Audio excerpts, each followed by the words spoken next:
Alors, frères et sœurs, il faut avoir une bonne lecture des icônes. Souvent, nos frères et sœurs en Christ ici, en Côte d'Ivoire et en Afrique en général, nous n'avons pas une bonne lecture des icônes. Quelquefois, bon, évidemment, l'Occident a fait une mauvaise représentation des icônes. On veut toujours mettre en avant le type humain qu'eux ils croient supérieur. Hein? L'homme blanc, blond, aux yeux bleus. Voilà leur problème. Mais le Jésus historique n'était pas comme ça. Parce que le Jésus historique, il ressemble plutôt aux juifs séfarades, c'est-à-dire aux juifs qui sont restés en Palestine et dans les pays arabes en général. Voilà. Sinon, les juifs askénazes, c'est-à-dire ceux qui souvent étaient en Europe, hein, qui sont comme les autres Européens de teint très clair, etc. Non, Jésus n'était pas comme ça. Le Jésus historique n'est pas comme ça. Et puis, ce n'est pas ça qui est important. On s'en fout de ça. Voilà. Le Jésus que vous voulez, de teint très clair, blond aux yeux bleus, là, on s'en fout de ça. Voilà. Il faut que nous, Africains, nous comprenions qu'on s'en fout de ça. Les bonnes icônes de la bonne représentation, ce sont les icônes des églises orthodoxes, de l'église orthodoxe russe, de l'église orthodoxe grecque. Vous allez voir, regardez les icônes de ces églises-là. C'est mieux que les représentations qui ont des relents racistes des chrétiens d'Occident. C'est comme ça s'ils représentent la Vierge Marie. Une femme blonde, très claire, aux yeux bleus. Non. Et pourtant, il y a des icônes qui représentent la Vierge noire. Et là, ils expliquent ça comment? Hein? La Vierge noire, là. Les icônes de la Vierge noire, là, ils expliquent ça comment? Comment ils expliquent ça?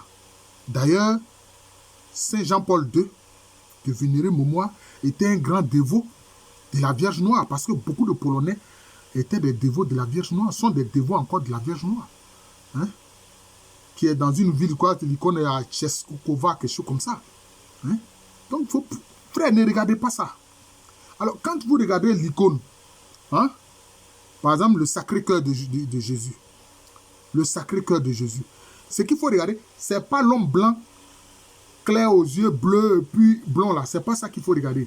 Il faut regarder la représentation du cœur sacré. Son cœur sacré, c'est-à-dire un cœur qui est traversé par des épines. Donc, c'est le cœur sacré de Jésus. C'est ça qu'il faut regarder. Ce n'est pas l'image du blond blanc, non. C'est le cœur sacré de Jésus. C'est ça qu'il faut regarder.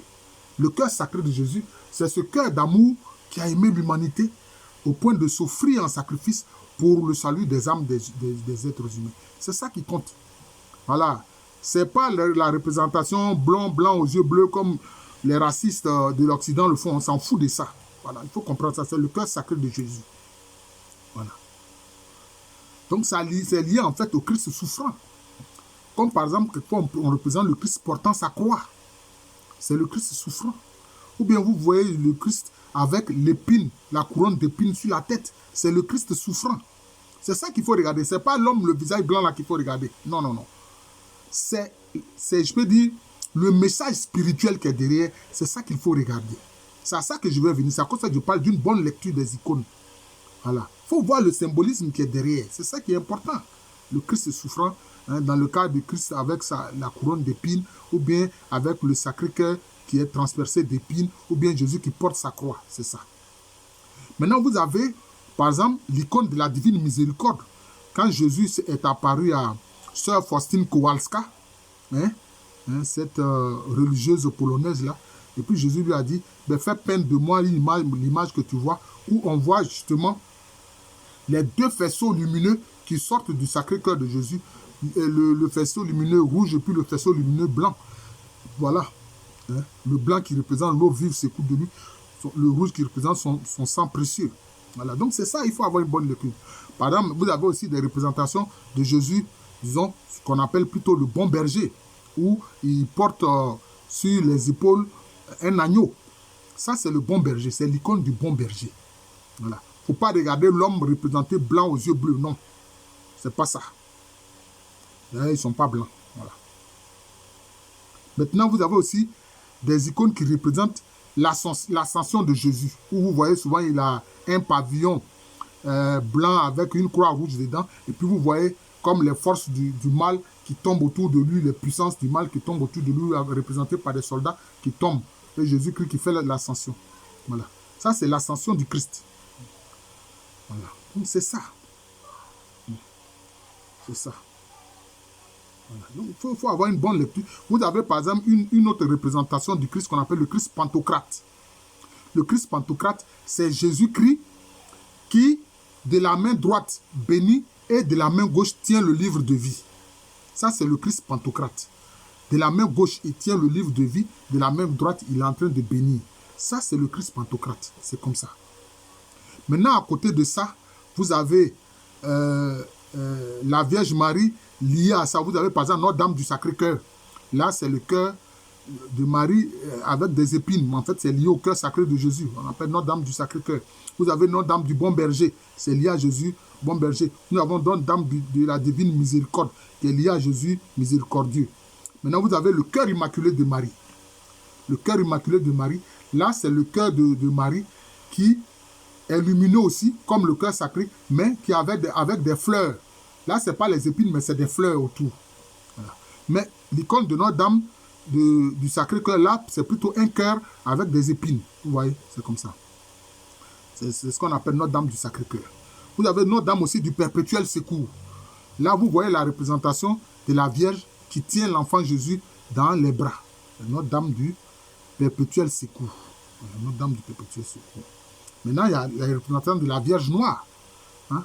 Beaucoup d'Africains ne connaissent même pas ces représentations de la Vierge Noire. Voilà. Maintenant, vous avez aussi Notre-Dame de toute grâce. Notre-Dame de toute grâce. Où vous voyez la Vierge Marie qui tend les deux mains. Et puis vous voyez la lumière. Elle n'est pas la source de la lumière. La source de la lumière, c'est le Christ. Mais ça passe par ses mains. On voit que la lumière passe par les mains de la Vierge Marie. Ça, c'est Notre-Dame de toute grâce. Voilà, c'est Notre-Dame de toute grâce. Voilà, là, c'est comme ça, c'est Notre-Dame de toute grâce. Voilà. Maintenant, vous avez aussi Notre-Dame de l'Immaculée Conception. Bon, là, Notre-Dame de l'Immaculée Conception, bon, beaucoup de gens connaissent. Voilà, beaucoup de gens connaissent. Donc, il faut avoir une saine lecture des icônes qui circulent le plus souvent dans nos églises ici en Afrique. Hein? Et puis, ne pas tenir compte, ne tenez pas compte de la représentation des Occidentaux de cette Vierge Marie blanche, blonde aux yeux bleus, de Jésus-Christ blanc, blond aux yeux bleus. Le Jésus historique n'était pas comme ça. La Marie historique n'était pas comme ça. Voilà.